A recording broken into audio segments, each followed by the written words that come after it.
परतवाड्यात आलो मले पकडलं पोलीसवाल्यानं, तिथंच रातच्यान दिसला एक साप.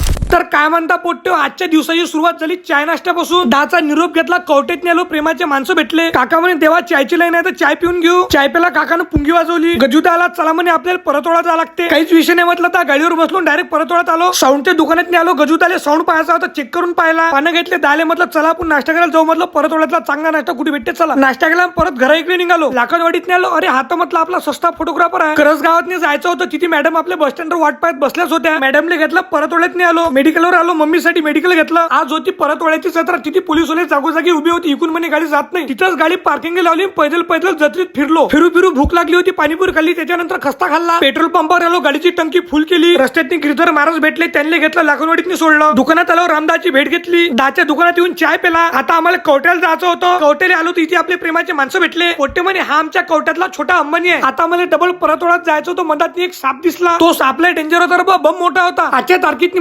परतवाड्यात 3 चक्रा झाल्या. पहिले चायवाल्या व्हायची, ती चाय प्यायला आलो, नंतर वाघा मातावर दर्शन करायला आलो, प्रसाद खाल्ला, मनात आपला दहा भेटला. आता आम्ही घरी जायला निघालो. तर काय म्हणता पोट्टे, आजच्या एवढं भेटू दुसऱ्या ब्लॉग मध्ये. तोपर्यंत सर्वांनी जे #मध्ये बा पोट्टे.